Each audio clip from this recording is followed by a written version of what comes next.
وعلى آله وأصحابه أجمعين. اللهم رب اشرح لي صدري ويسر لي أمري واحلل عقدة من لساني يفقهوا قولي ولا حول ولا قوة إلا بالله العلي العظيم.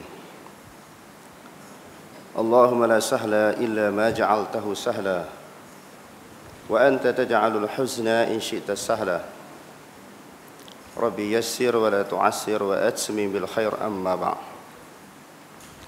Yang dihormati lagi dikasihi Al-Fadhil Tuan Pengerusi Majlis, seterusnya kepada hadirin hadirat yang dirahmati oleh Allah Subhanahu wa taala sekalian. Pertama-tama marilah sama-sama kita merafakkan setinggi-tinggi kesyukuran kepada Allah Subhanahu wa taala, kerana dengan limpah dan kurnianya pada malam yang berbahagia ini telah mengurniakan kekuatan kepada kita semua sekali lagi untuk sama-sama kita menyambung tazkirah ataupun muzakarah dengan tajuk yang kita sebut pada pelajaran kita yang lalu. Lebih kurang berapa bulan dah kita datang, iaitu Quran dan Sunnah sebagai sumber rujukan. Hadirin hadirat yang dirahmati oleh Allah Subhanahu wa taala sekalian, kalau kita nak bahas, kita nak bincangkan isu ni, dia tak habis-habis. Sepanjang masa kita nak bahas, kita nak bongkarkan isu-isu maklumat-maklumat hukum hakam yang ada di dalam Quran dan Sunnah ni, tak habis-habis sampai kita mati. Sebagaimana ada satu cerita tak habis dia panggil. Masa saya belajar di pondok dulu, bila kami mengantuk, Tok Guru buka cerita. Dia kata, nak dengar tak cerita tak habis? Ada seorang nelayan, dia tahan pukat di dalam laut. Dia tahan pukat di dalam laut. Pukat dia ada carik sikit, koyak sikit, ada sikit lubang yang menyebabkan ikan boleh lepas. Lepas tu dia diam. Kami tanya, Tok Guru macam mana ni? Lepas tu apa cerita? Ikan keluar seekor daripada lubang yang pecah tu. Selepas tu keluar seekor lagi. Selepas tu keluar seekor lagi. Tak habis-habis cerita. Pukat dipasang dalam laut. Tetapi riwayat ataupun cerita ni tuan-tuan tak percaya pun tak apa. Dia bukan hadis. Dia cerita lawak sahaja sebagai selingan. Jadi begitu juga masalah ilmu yang kita sedang belajar ini, dia kena selalu ditazkirahkan. Untuk lebih kepada kita dapat ingat apa yang kita sedang belajar ataupun telah belajar. Kena selalu diulang-ulangkan. Sebab itu disebut sebagai tazkirah. Dan mungkin juga kedatangan saya yang kali kedua ini pun sekadar mengulangi apa yang tuan-tuan dah tahu, apa yang tuan-tuan telah belajar, untuk bagi ingat balik apa yang kita telah belajar selama ini.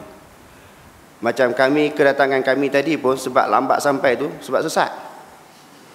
Sebab baru mari 2 kali. Kalau tuan-tuan jemput selalu, insya-Allah tak akan sesat. Tapi alhamdulillah, oleh kerana kita semua ni berpegang kepada Quran dan Sunnah, Allah Taala tunjuk jalan. Kami tadi pun tengah bawa kereta baca ihdinas siratal mustaqim. Tunjuklah kami jalan yang lurus. Akhirnya alhamdulillah jumpa juga. Ala kulli hal, hadirin sekalian, di antara maudhu' ataupun isu yang nak dibincangkan di sini, tadi pun tuan-tuan telah belajar berhubung dengan masalah ilmu tauhid ataupun akidah. Jadi berhubung dengan semua ilmu yang berkaitan dengan Islam, khususnya yang berkaitan dengan tauhid ataupun akidah ini, kita tidak boleh lari ataupun keluar daripada apa yang disebut oleh Allah Subhanahu wa taala dalam Al-Quran.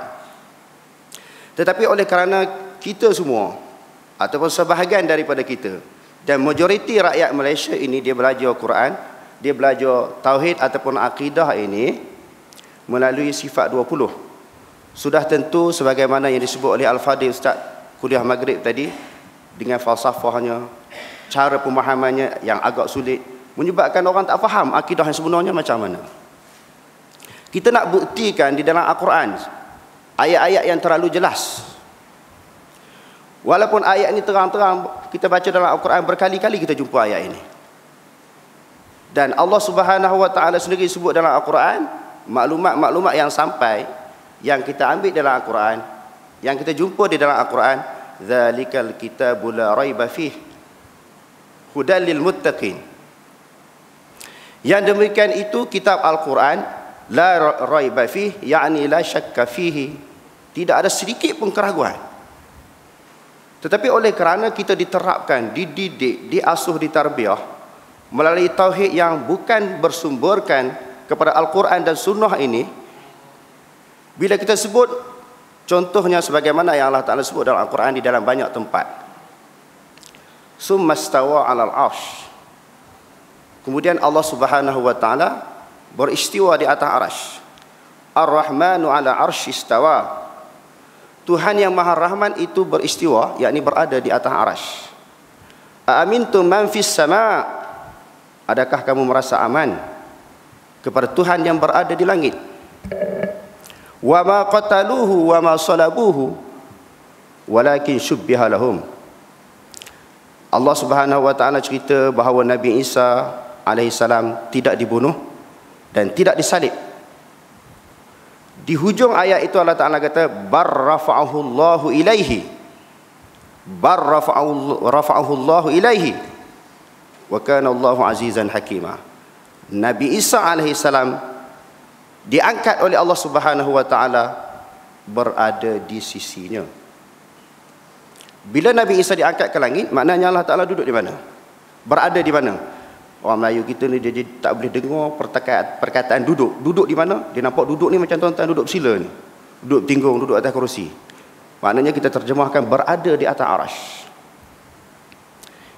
Inni mutawaffika wa rafi'uka ilayya. Dalam ayat ini juga Allah Ta'ala kata wa rafi'uka ilayya, maknanya kami, iaitu Allah, diangkat Nabi Isa, diangkat berada di sisi Allah Subhanahu wa Ta'ala.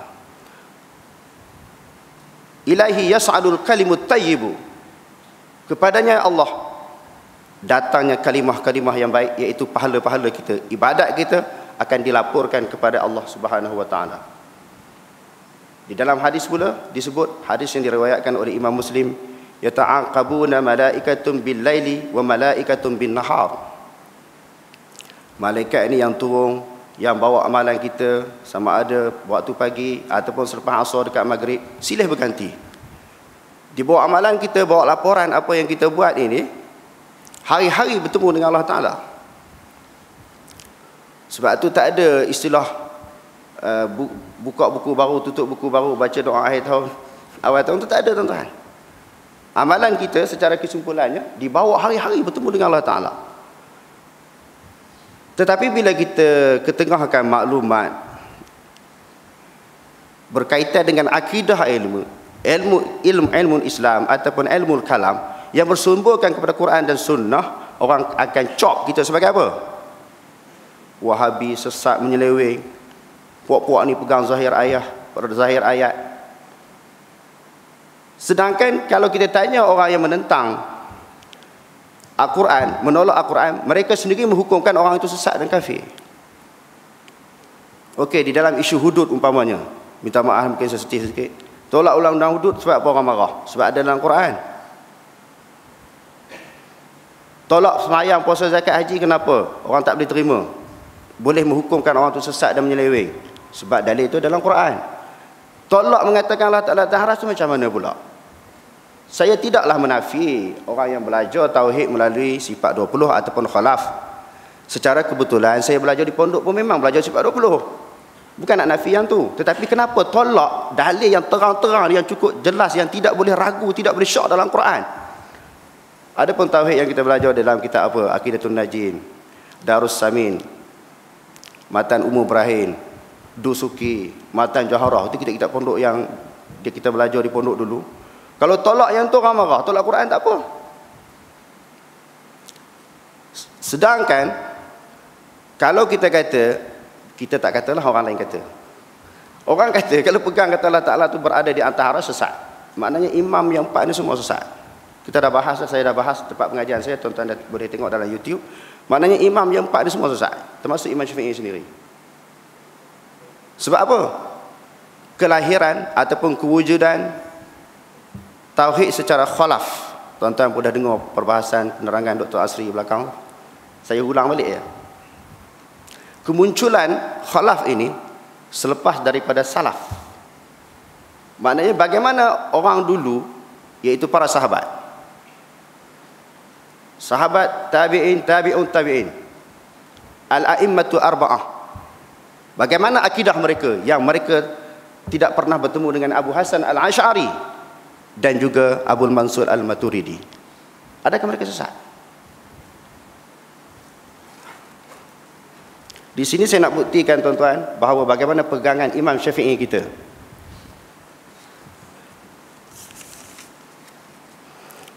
Di dalam mentafsirkan ayat Al-Quran,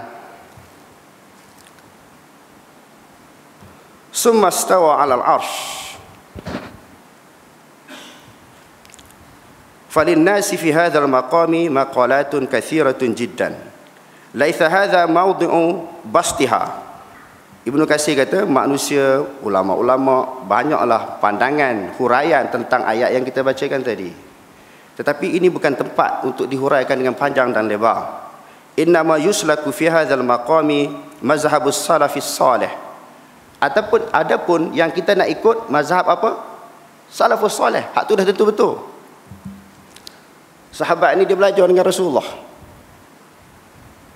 Tabi'in pula belajar dengan sahabat.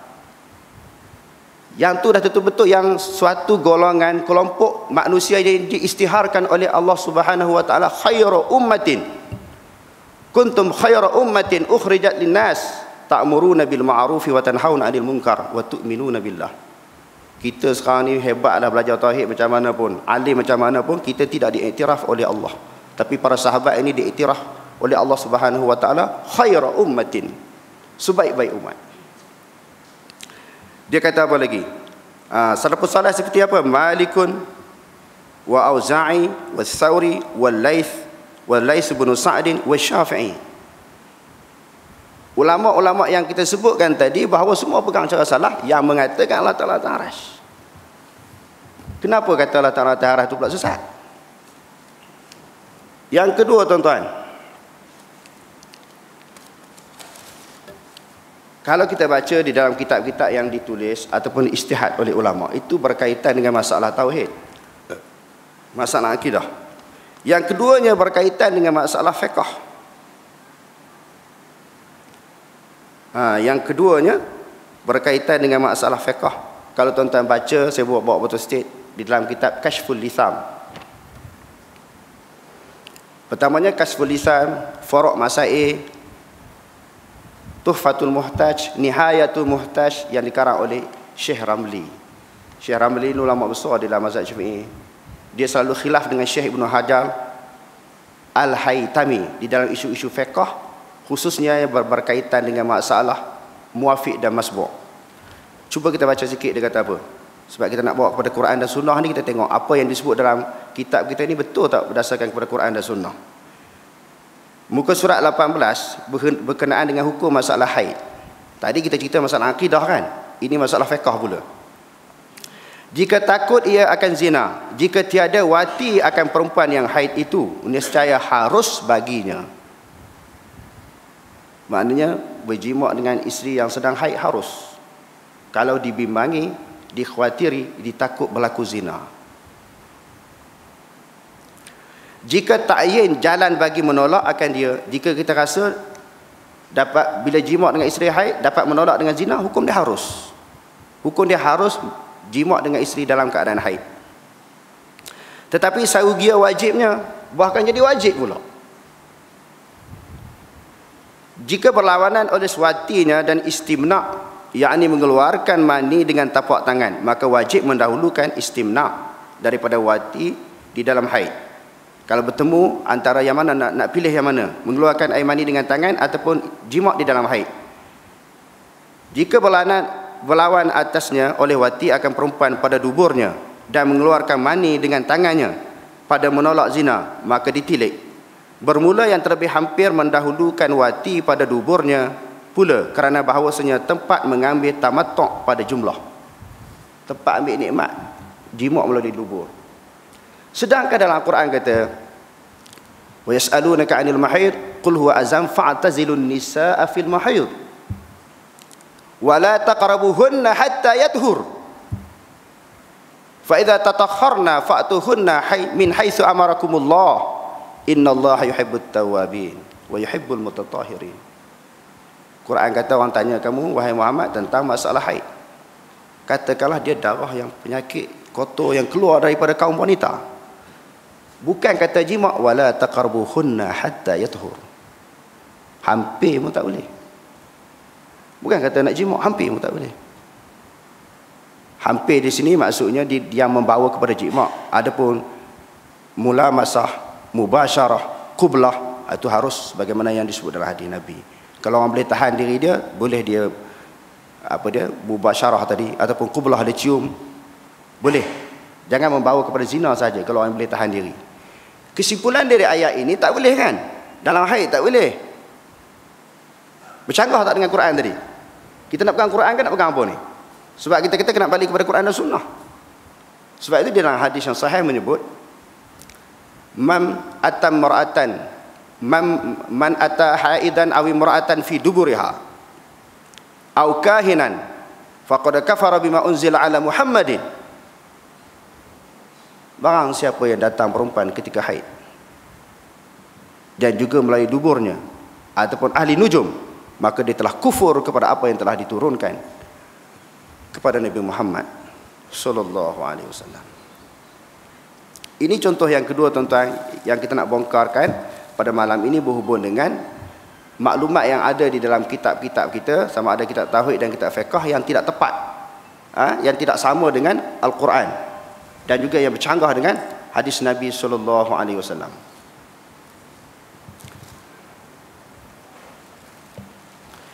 Yang ketiga,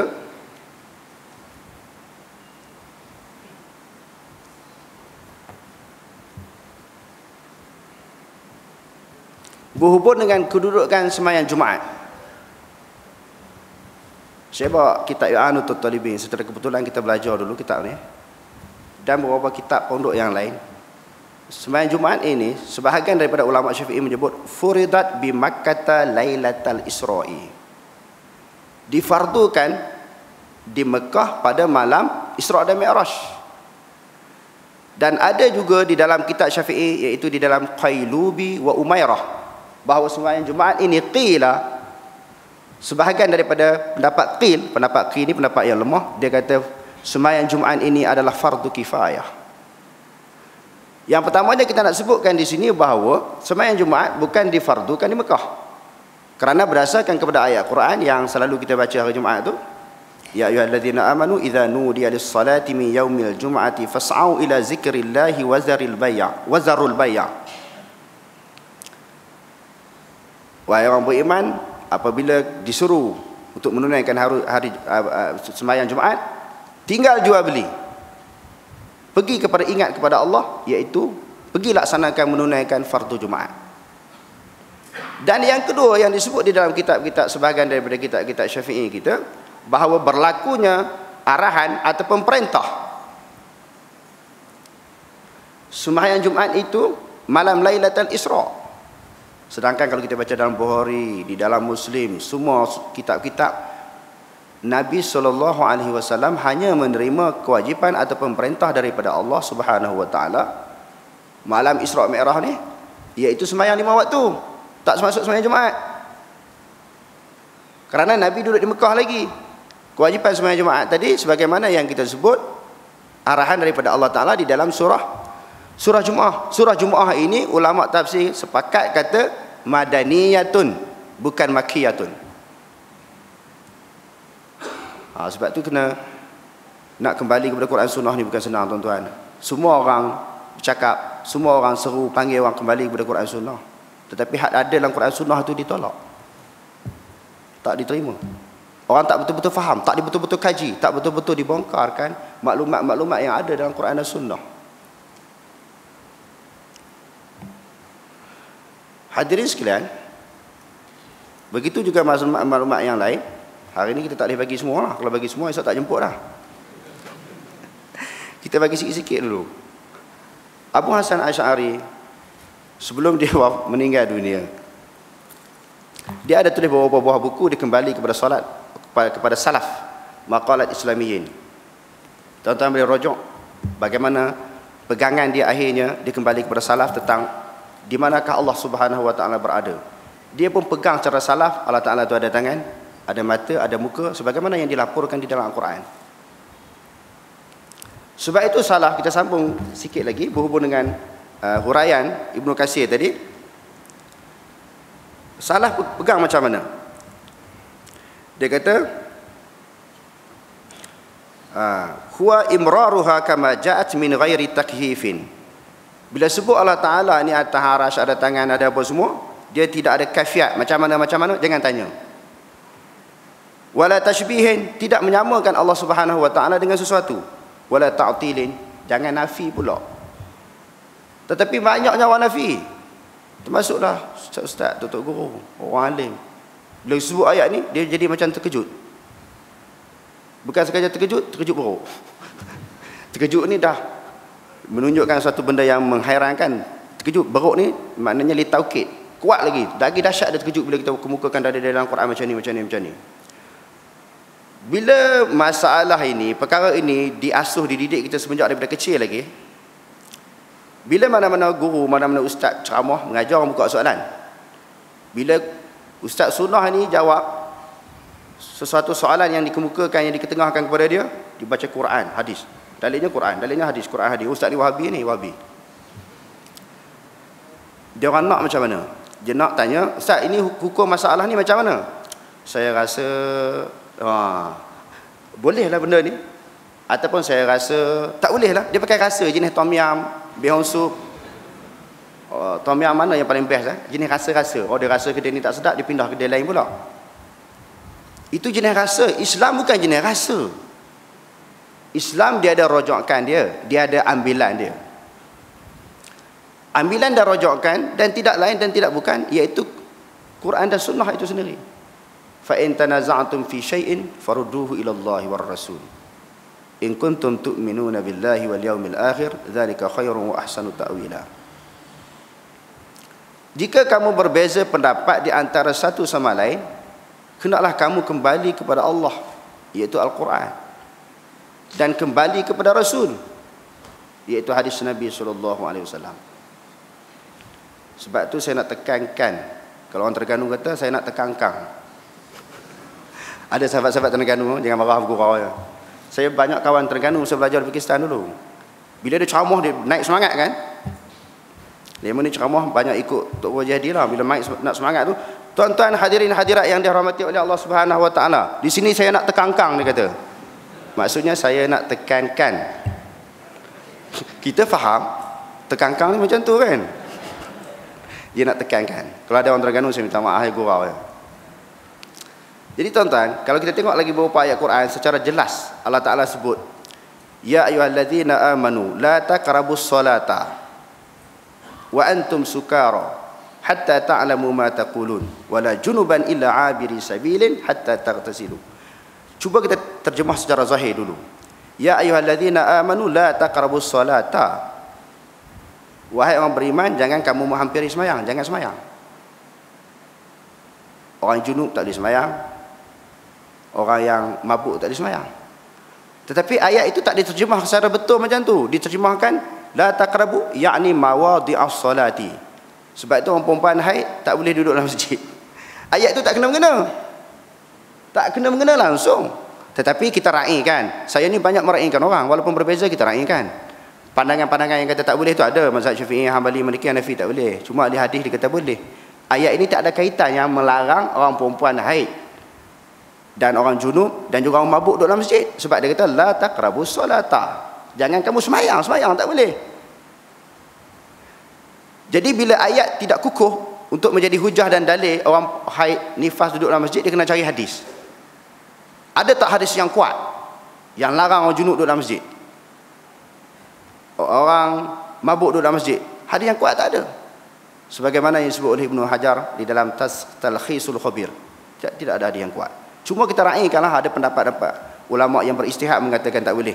Cuma kenapa isunya di sini baca Quran orang tak boleh terima? Orang takut. Sedangkan itu Quran.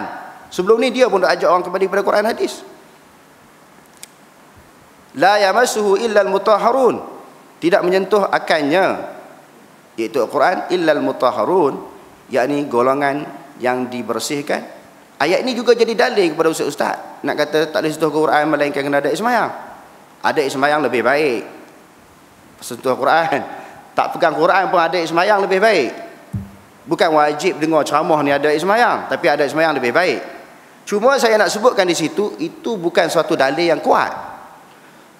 Sebab mutahharun dia isim maf'ul. Tahhara yutahhiru tathiran, mutahhirun mutahharun. Mutahharun mutahharat mutahharani mutahharuna la yamassuhu illa al-mutahharuna. Tidak ada kena-mengena.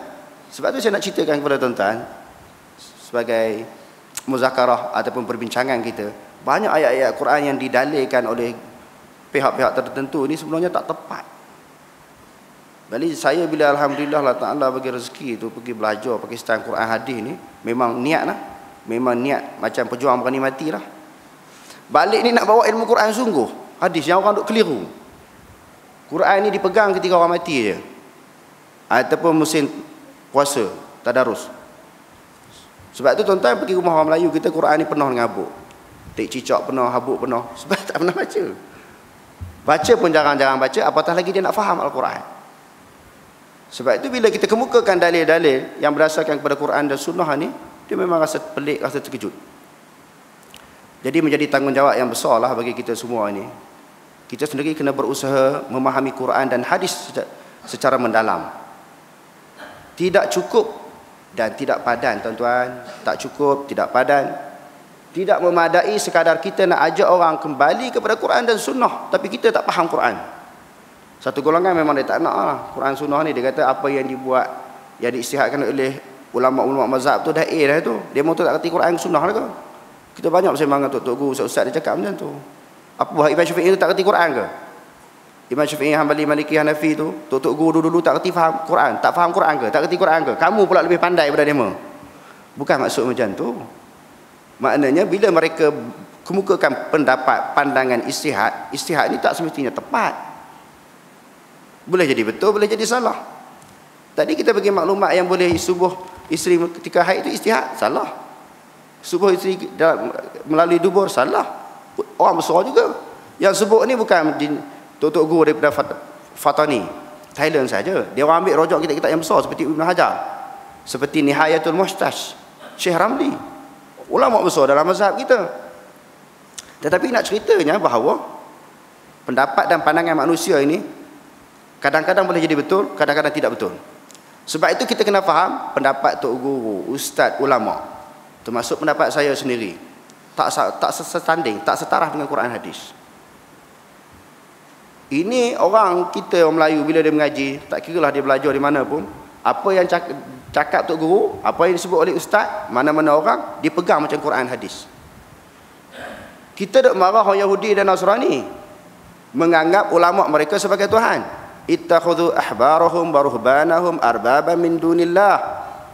Mereka menjadikan pendeta-pendeta mereka, padri-padri mereka sebagai Tuhan selain daripada Allah.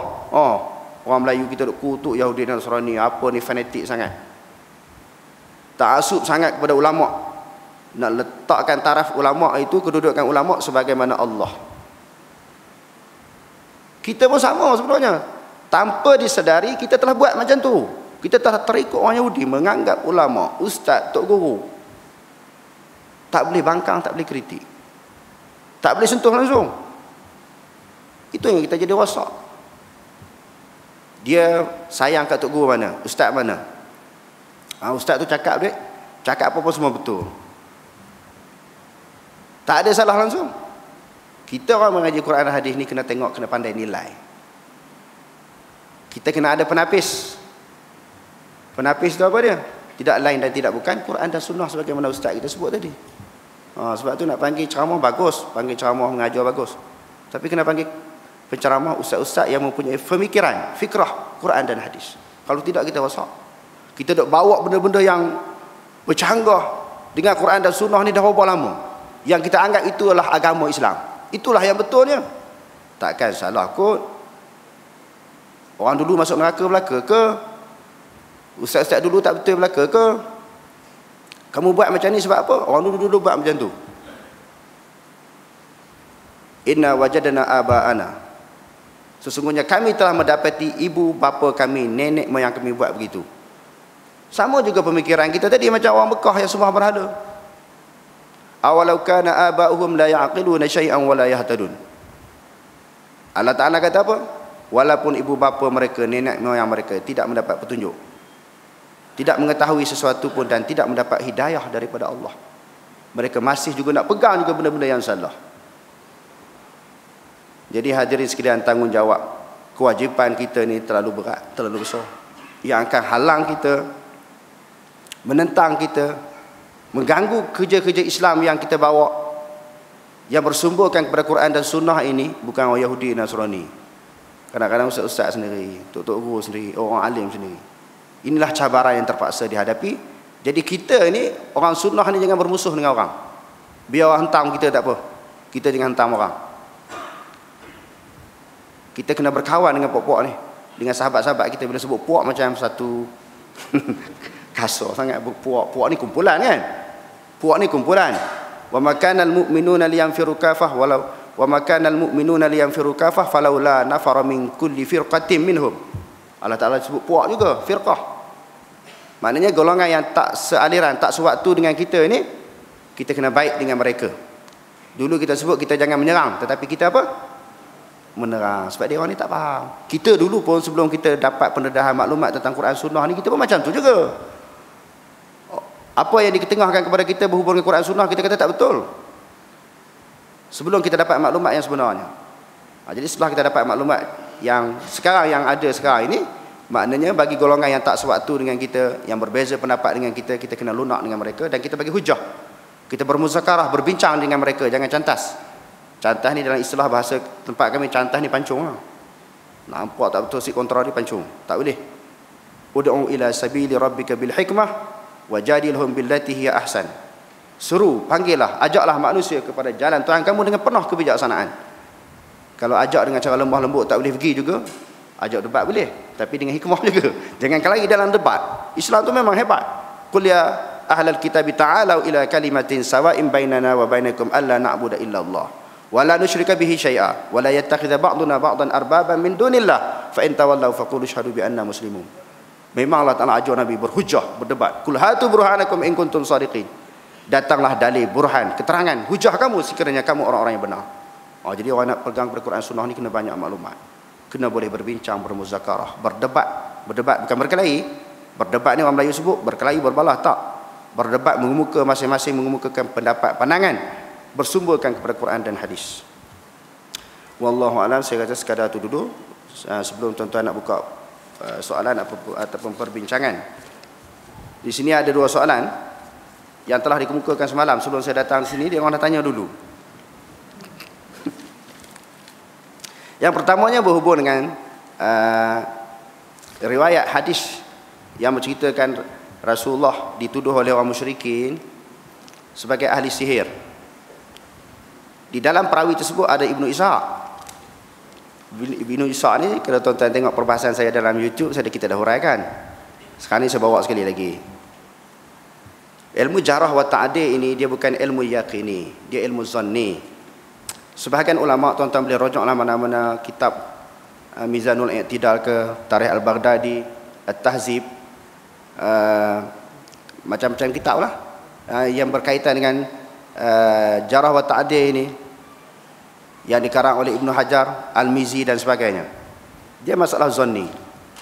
Berhubung dengan perawi yang nama Ibnu Ishaq ini, berlaku perbezaan pendapat daripada kalangan ulama. Sebahagian ulama menerima riwayat Ibnu Ishaq, sebahagian yang lain tidak menerima. Adapun ulama yang menerima pula, ada orang tolak tentang kepribadian Ibnu Ishaq dan ramai juga yang menerima. Adapun yang menerima kepribadian ketokohan Ibnu Ishaq, mereka mentakdilkan Ibnu Ishaq, tetapi riwayat Ibnu Ishaq mereka juga tidak mau berpegang. Ada yang pegang Ibnu Ishaq ni okey, tetapi ada juga di kalangan mereka yang peribadi dia okey, tetapi tentang riwayat dia tidak okey. Saya baca di dalam Tarikh Al-Baghdadi, dia kata wa qad amsaka 'anil istijaji bi riwayat Ibnu Ishaq ghaira wahidin minal ulama'i li asbabin. Hak kata pegang tu Ibnu Ishaq okey, tetapi riwayat dia tidak dipegang, bukan seorang ulama, dengan beberapa sebab. Yang pertamanya, innahu kana yatashayya'u, Ibnu Ishaq dituduh sebagai Syiah. wa yansabu ila al-qadari, dia dinisbahkan sebagai qadariyah. Wa yudallisu fi hadisihi, dia meriwayat dengan bentuk tadlis. Fa ammal sidqu falaysa bimadfu'in anha, adapun keadilan benar tidak ditolak. Tentang kepribadian tu okey, tidak ditolak. Cuma tentang apa yang dia bawa, apa yang dia riwayatkan.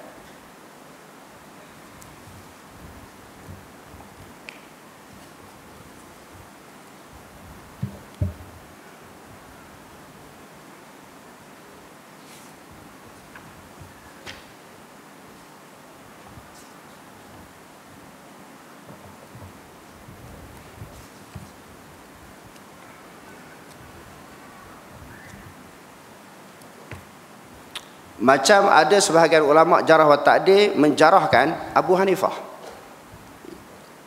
Sebahagian ulama jarah wa ta'dil menjarahkan Abu Hanifah, mengatakan riwayat Abu Hanifah tak dipakai. Di antaranya Imam Nasa'i sendiri, sebagaimana yang disebut oleh Imam Mufti Taqi Osmani di dalam kitabnya Darsus Tirmizi. Saya baca sikit bagaimana huraian dia, sebab kita nak kiaskan berhubung dengan Ibn Ishaq tadi. Abu Hanifah rahimahullahu ta'ala, porque bahas ulama istirazkah musannafahu, dia kata sebahagian ulama telah mengiktirad, menolak riwayat yang dikemukakan oleh Abu Hanifah. Abki nazar uku i'tiradat per bidal lejai jo umum Abu Hanifah per और देखे जाती है। सबसे पहले एतराफ़ ये है कि इमाम नसाई ने अपने किताब दुआफा में इमाम अबू हनीफा को तज़किरा करते हैं, लिखा है नुअमान बिन साबित अबू हनीफा लैसा बिक़वी fill hadis. Orang yang pertama yang menolak periwayatan Abu Hanifah ini Imam Nasa'i. Secara kebetulan saya belajar di Pakistan dulu, saya sempat belajar bahasa Jawa. Hari saya bawa kitab Jawa ni. Mungkin tuan-tuan tak kurang faham, kurang jelas. Faham kan? Tapi tak apa jelas kan? Dalam kitab Jawa ni dia kata ada juga orang yang menolak riwayat Abu Hanifah, seperti dia kata Imam Nasa'i. Kalau nak dikira, dia kata bila ditolak, kita pegang apa yang orang tolak tanpa dikaji, dibedah siasat dengan terlebih dahulu. Maka semua imam-imam tidak boleh diterima. Semua imam-imam tidak boleh diterima. Tidak ada imam yang terselamat daripada dijarahkan. Jarah ni apa, dia kritikkan. Tidak ada imam yang selamat daripada kritikan walaupun dia okey, termasuk Imam Bukhari sendiri.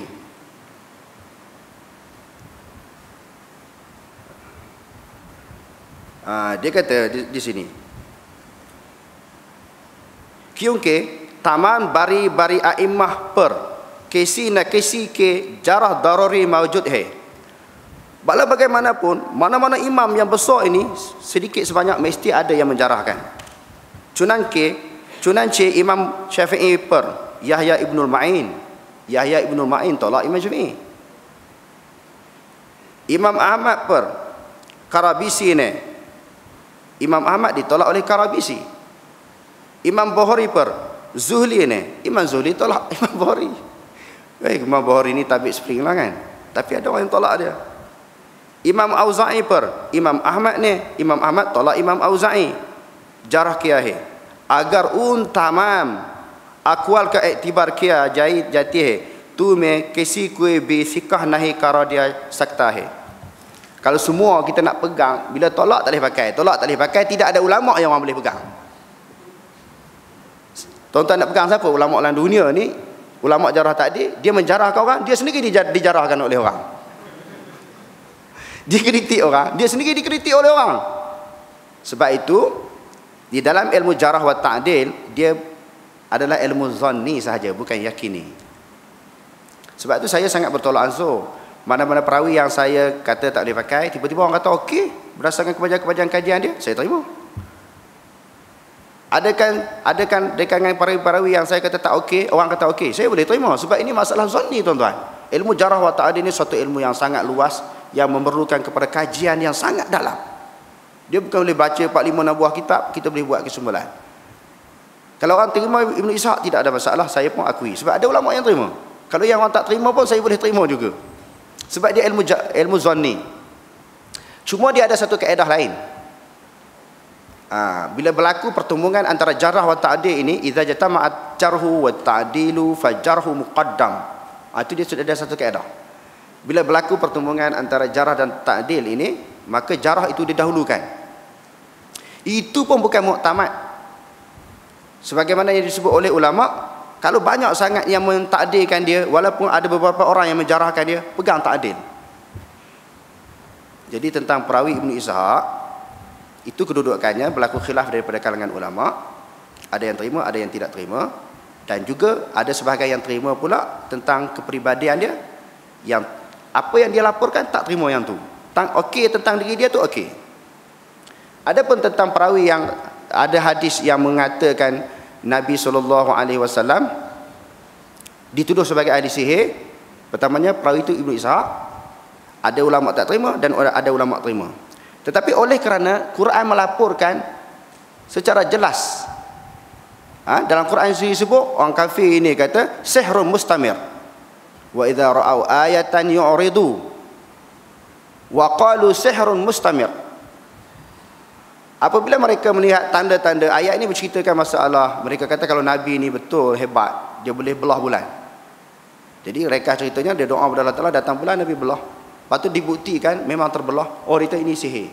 Maknanya Quran sendiri menyebut orang kafir pernah mengeluarkan tuduhan, ungkapan bahawa Nabi ini adalah ahli sihir. Maknanya mari hadis dhaif pun tak ada masalah, kita pegang Quran.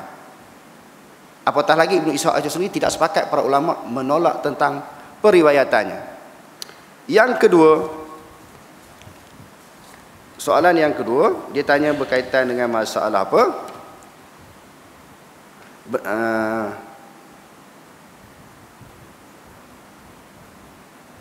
Rasulullah SAW. Benarkah Rasulullah SAW dibelah dada pada waktu kecil? Hadis itu riwayat Bukhari, tetapi sebahagian ahlul hadis menolak riwayat tersebut kerana berlaku waham. Waham tu bukan tang. Waham itu bukan tang masalah. Rasulullah dibelah dada semasa kecil. Kan 2 kali kan? Sebelum naik Isra Mi'raj sekali, semasa kecil sekali. Selain daripada Bukhari dilaporkan juga oleh Imam Muslim. Yang tang berlaku waham tu tang mana tu?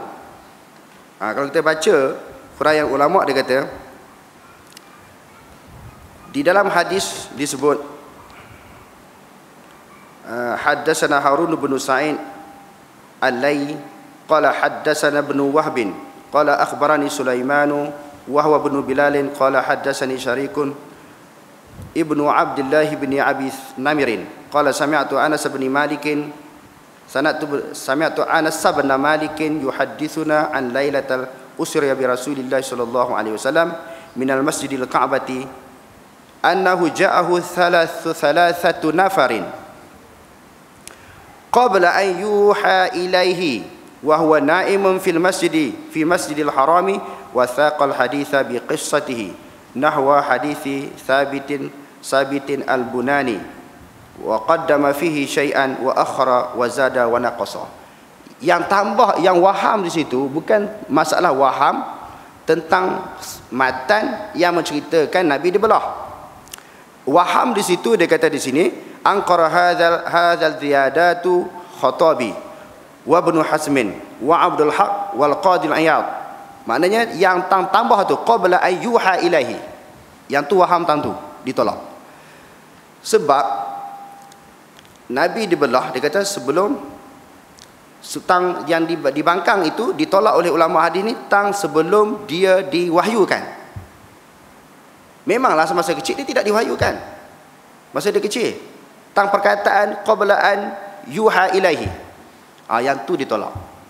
Dia maknanya itu berlaku waham. Adapun tentang sanad dan juga matan hadis itu yang sebelumnya diterima oleh ulama hadis. Wallahu alam. Kok tuan-tuan jumpa kaji-kaji baca lagi betul, tang tu juga waham, terpulang. Sebab kajian ni dia mendalam, dia luas, dia tidak termati setakat tu. Ini yang saya jumpa. Tuan-tuan jumpa lebih banyak lagi. Sekiranya ada sedikit penambahan terhadap soalan, insya-Allah sama-sama kita bincang.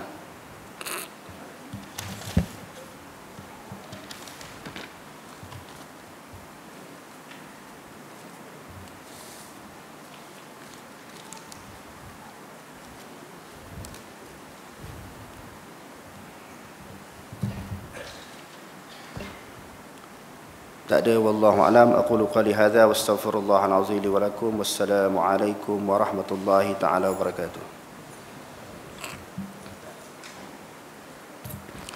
Saya dapat kebenaran daripada pihak pengurusan IQ ni untuk memberi penerangan tentang projek pembinaan Darul Quran wal Hadis yang akan ditubuhkan di Kuala Kangsar. Untuk memberi penerangan dengan lebih lanjut, lebih jelas dan tepat, saya jemput pengurusi saya, iaitu Cikgu Masri. Dia pengurusi pertubuhan Darul Quran wal Sunnah Kuala Kangsar. Sila Cikgu.